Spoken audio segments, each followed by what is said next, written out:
What's happening tonight, fans? Welcome once again to Holding Court with the coach, Todd Dagenais. I'm Jeff Sharon. UCF coming off of a tough split over the weekend as they headed to the Gulf Coast region to play Southern Miss and Tulane. UCF coming up with the split, like we said, Coach. And as we start off with that first trip out to Hattiesburg, the Golden Eagles always tough to play, especially on the road. And this road trip is always, you just never know what you're going to get. You guys come up short in a tough one in 5, but against Southern Miss, what were some of the good things that you saw your team execute on that Friday night? Well, there was a lot of things that we did really well. Our defense, I thought, was pretty good. Our blocking was pretty good. Offensively, I thought maybe we struggled a little bit, especially at critical points of the match. But we won close games, and I thought that was one of the things that we were pretty excited about, was that we won close games. The games that we lost, we got beat. But we found a way on the road to get it into a toss-up situation, a 5th game. And really, it just came down to a couple of individual errors at real critical times that cost us that match. And, I thought many points during the match, I really felt like we were going to win the match. I thought we were playing well enough to win the match. And it just didn't happen. Ironically, I thought heading into the next match against Tulane, I thought at times we played pretty well, but statistically we got beat up in every single category. And I guess if you look at it, you say maybe Tulane's the match we should have lost, Southern Miss is the match we should have won, and it turned out exactly the opposite. Yeah, exactly. Well, 10 sets of volleyball this weekend for UCF on the road, because in that second match of the week, you get the victory in the thriller over the Green Wave in 5. And it seemed, like you said, looking at it statistically, the numbers lied in these two matches, but you found a way to win on the road in New Orleans, tough opponent, tough venue.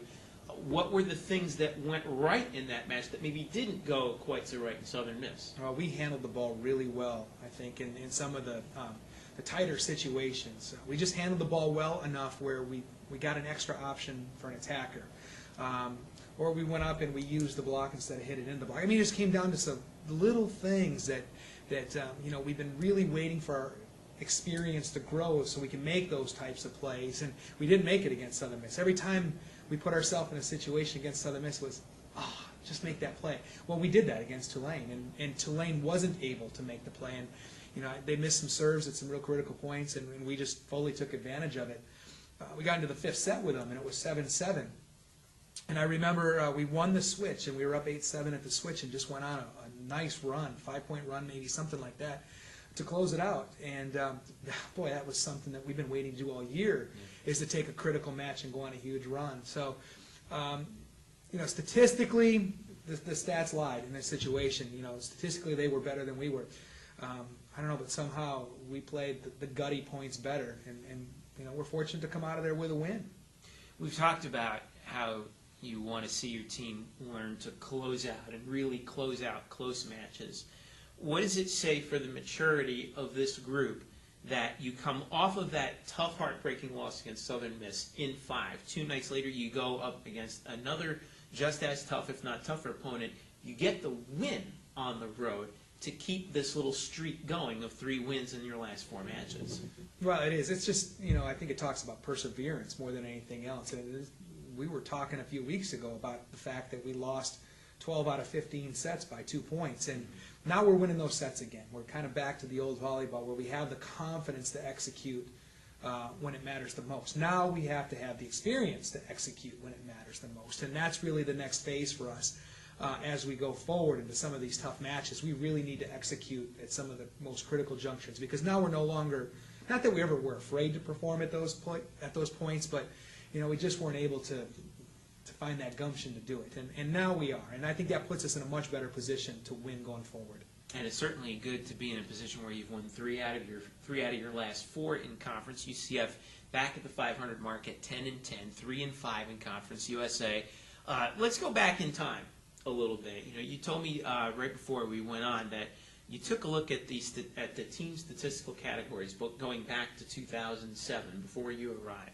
You compared them to where the team is now in conference. UCF has improved its standings amongst the Conference USA schools in 11 of those 12 categories since 2007, the only one not in the improvement column, of course, is aces per game, which is something that we talked about earlier. It's a bit of a fluky statistic, but what do you think that tells you about the big picture?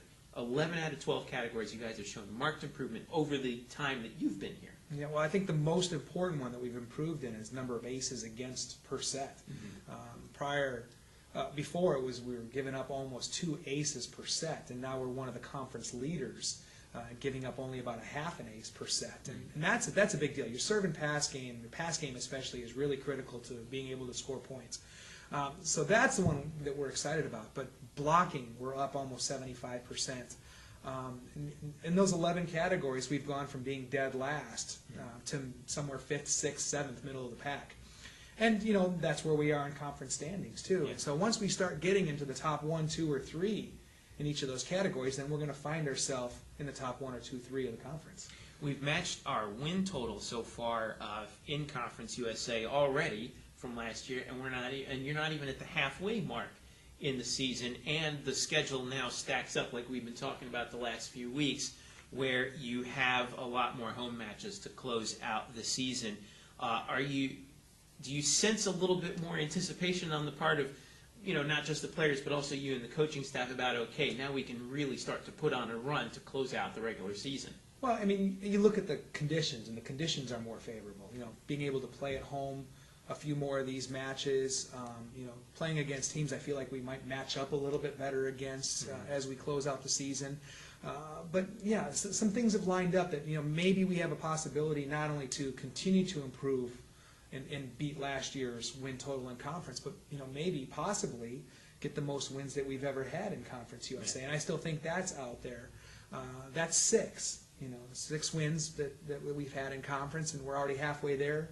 Still 2 matches before we turn and head home. So, that's out there, and that's something that's on our mind. That was one of our goals. We wanted to have the best Conference USA season we've ever had, and that's out there on the horizon for us to seize. As we look ahead, also, UCF has another home weekend coming up, like we mentioned, against UAB on Friday and then against Memphis on Sunday. One other note that we wanted to make, from this past weekend and the loss at USM and then the win against Tulane, who was your MVP of that weekend? Oh, boy. I think it really has to come down to 2 people. Kristen Fisher, night in and night out, is the one that we really need to have to be successful. But even on nights where maybe she hasn't been Kristen, maybe Angelica steps up, or maybe the middle step up, or maybe Evia steps up. So, the one that really stands out over the weekend, other than Fisher, is Rachel, our setter. She's finding ways to get inexperienced players good swings to help hide their inexperience. And really, that's what a good setter does. She knows what the limitations are, in certain players, and she tries to cater to help them. And she's done such a great job of that for us. And, so I'd probably be tossed up between Kristen and Rachel right now, because each of them are doing some things that are really special for us. It's been fun to watch the 2 of them play as well, because I think they've developed a very good rapport with one another, and Rachel in particular, coming in, transferring in, has developed a great rapport with the entire roster. It's such a critical position that gets overlooked in volleyball, I think. You talked about that value of the experience that she has. Do you just not worry about her out there? Well, yeah, she's the only player on the floor that has experience. Kristen Fisher is now in her 2nd year of being a full-time starter, and in a position that she wasn't even recruited to play. Yeah. Tori McCutcheon's in her 1st full season as a starter. Nicole Rydell's in her 1st season as a starter. Evia is in her 2nd season as a starter. Meredith's in her 2nd season as a starter. So, everybody on the floor, with the exception of Rachel, has no more than 1 year of collegiate full-time experience. And so having that experience on the floor is just so critical to everybody around her. It's been remarkable, and it's paid a lot of dividends. And UCF hopes it continues to pay dividends this weekend as the Knights take on UAB and Memphis on Friday and Sunday, respectively. Tell me about those 2 teams, Coach. What do you look for from the 2 of them? Well, I remember telling you guys last year that I thought Memphis could very well be the most athletic team in the league, and I still feel that way. I think player for player, they are likely the most athletic team in the league. Their outside hitters are scary. The only thing that you can do is just try to keep them out of system. Otherwise, they're going to chew you alive. And so that's what we're going to have to do. We're going to have to serve them tough. we're going to have to hit real hard in offense, just try to keep them off the net. If we can keep them off the net, we might be able to slow them down. I don't think we're going to be able to stop them, but we can slow them down. So that's a real scary team for me. UAB keeps getting more and more consistent. I think they're a lot like us, have been inconsistent, but now they've put up some pretty good numbers against some good teams, and they, if I'm not mistaken, they beat Rice, and that was a team that we thought we had a shot at, but we couldn't do it. So they were able to do it. So I think on paper both teams are probably better than we are. We've got the home field advantage, which hopefully will neutralize that, and I think it's just going to be a good old-fashioned shootout. I don't know if it's going to be pretty, but I know that it's an opportunity to get some wins, and I know they're walking in here thinking they have an opportunity to get some wins. You and these two teams and several others find themselves in a tough logjam at the top, or at the middle of Conference USA. We talked about how we have Tulsa, who's out in front, SMU biting at their heels, and then there's this large group of about 5 or 6 teams right in the middle of the pack where we really don't know how it's going to shake up, and the next few weeks are going to be critical. Tell me about how this weekend is going to play into sort of filling in the colors in the picture a little bit. Sure. I think Tulsa's way up there, and I think SMU is a little bit behind them, as evidenced by the 5-game loss. Then you take a couple steps, then there's Rice, and then there's a couple steps again, and then there's Houston and everybody else. And it's a huge logjam. It's going to come down to things like injuries. It's going to come down to home matches. It's going to come down to some of the craziest things, illnesses, as we head down the stretch. And so, all you can do is just hope that you put yourself in the best position, on the day that you play these teams. But yeah, there's a few teams that are running away with it. But after that, we've already played Rice. And I don't think we're that far behind them. We're certainly behind them, but I don't think it's that far. Not like what it's been in the past. Yeah. But then there's just that logjam of anybody on any given day, and what you see is everybody is beating everybody else. We've beaten teams that have beaten teams that we've lost to. Yeah. And that's how college volleyball can be, and that's what makes it fun in this conference right now. Is that other than the top, 2 or maybe 3, everybody else is pretty close. Yeah, I think you're absolutely right, especially looking back at that Rice match that we had at home. That was a tight match, and it seemed like we were right with them step for step. Now, tell me about Tulsa. We've seen how good they can be, but really, how good do you think they can be for the conference? I was just talking to a friend of mine today, and I thought that they can be a Sweet 16 team. Wow. Now, there's some things that have to fall into place. They have to stay healthy. They have to continue to grow and develop like I think they can, and Coach Allen does a great job, and I'm sure he'll help them get there. And then they're going to need a favorable draw. They'll probably need to go against the 13th, 14th, 15th, or 16th seed. Maybe I don't know who's going to come out of that area, but like Oklahoma or something like that. But if they end up, against a seed like a Nebraska or a Texas coming out of that region, it's going to be a little bit tougher draw for them. But I think if they can get against 12, 13, or 14, they have the firepower, they have the experience, they have the coaching. They could be a Sweet 16 team. And I wouldn't be surprised that SMU gets in and they have a first-round win as well. So. And Rice, Rice can get hot. They played a tough enough schedule that if they can get hot at the end, they can get in. We get 3, and we might even have 3 teams in the second round, and maybe another one, a little bit farther. Well, we're coming down towards close to the halfway mark in conference play already, Coach, and another 2 tough matches coming up against UAB on Friday and Memphis on Sunday. As we wrap up here, tell me one thing that you definitely want to see your team execute on the floor, aside from, of course, winning those 2 matches. Right. I think the one thing is that we have to score more points. We really need to find a way to increase about 1.5 to 2 kills per set.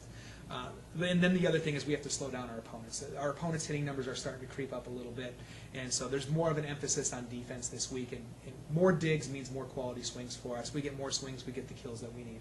All right, well, it's going to be a fun weekend for UCF volleyball this homecoming weekend here on campus. Lots of stuff going on campus, of course, surrounding the homecoming weekend.